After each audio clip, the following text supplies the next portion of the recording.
What's going on, my fellow fishing fools? It is Monday. I am back from Guntersville and getting ready for Kentucky Lake this Friday. I will be heading there for the whole next week, and I'm excited to try out that lake because apparently Guntersville and Kentucky Lake fish almost identically.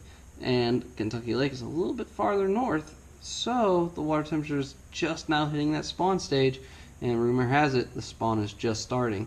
So I'm going to be excited to get out there and do some sight fishing and probably have the option to catch some pre-spawn and post-spawn fish, maybe some out on the ledges, which I'd really like to learn how to do that.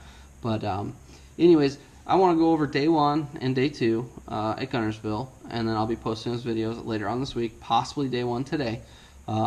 Day one boater, this guy's name is Donnie. He's a hell of a nice guy. He's a little bit older, didn't really understand like electronics and whatnot, didn't know how to navigate the buoys, and there was a scary moment towards the end of the day that you'll see in the video. It definitely one of those things where I was ranting about needing to understand the current or the buoys and how to navigate the channel. And it wasn't his fault what happened. He was borrowing a boat, so his boat that he was in didn't have an avionics or like master chip in it, so that kind of sucked. I couldn't really send him in the right direction that way based on contour lines because the preloaded maps had nothing in it. Then his lights didn't work. I don't think they even were on or were working. I think when you hear the guys say that the lights were on, I think he was just catching the sun hitting off of the reflector inside of it, because yeah, I didn't see him on at all right before takeoff, and I'd asked about it. And then his kill switch, when he pulled it off, when you see here in the video, it actually it didn't shut the motor off. It only shut the motor off when the guy asked twice to pull his kill switch, and he jiggled the key and then raised it up. Fortunately, not much after takeoff, when we got to our first spot, I decided I'm gonna stop and look at that, and we got it fixed, so that problem was taken care of. That's just something I don't feel comfortable. I mean, it's one thing to get thrown out of the boat, but it's another thing to get run over by the same boat you got thrown out of. That doesn't sound like fun. Day two, Mike. Not much of a talker at all. I think we had like a 10-minute conversation for 8 hours on the water. And he's definitely one of those guys that has a mindset of what he was going to do, how he was going to fish, and that was pretty much it. And unfortunately, it took him about half the day to figure out that he was wrong. The fish weren't spawning. The spawn was over, and he wanted to fish behind docks for a good first 3 hours. And unfortunately, he threw the year off the prop, so you're rather limited on where you're going.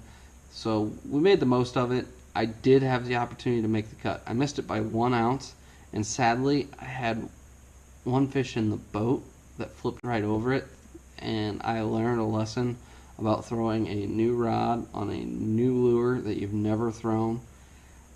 Yeah, you gotta be a little bit more careful. Definitely get the net out and have it ready to go, because the mistakes I made cost me a lot. Like, I will never forget it for the rest of my life, and it's on video, and you'll see. Some of you will chuckle because now I'm getting to the point where I just look at it and I'm like, all you can do is laugh about it. But Mike wasn't a bad guy. He definitely just wasn't very talkative. He was able to, listen towards the middle of the day and see that I was keying in on deeper water with that swim bait. And he finally moved out there and got himself a good solid keeper also. It was unfortunate that we fished the same stretch of docks for 8 hours. I would have liked to have moved around, idled around just to try something different for a little while. But we made the most of the tournament, and that's all you can do in a situation like that. Just put your heart and soul into it and just keep on grinding. Two nice things that came away from this whole experience was fishing with Brian Maloney opened my eyes up to a lot of different aspects of fishing, and he was able to lip my 8.5 pounder for me. That's just cool. That's the personal best fish I've ever. I'll never forget that memory. I learned a different lake. Fishing different lakes creates a whole different kind of atmosphere, and I like that kind of challenge. Like Kentucky Lake, I've never been there before, but I'm gonna get there with a challenge in mind, knowing that I have the mindset to do it. I just gotta put all of my knowledge, all of my skills together and make it all come together. We have 3 days of pre-fishing, and we'll see what we can do there. And another cool thing is, I got 2 awesome jerseys.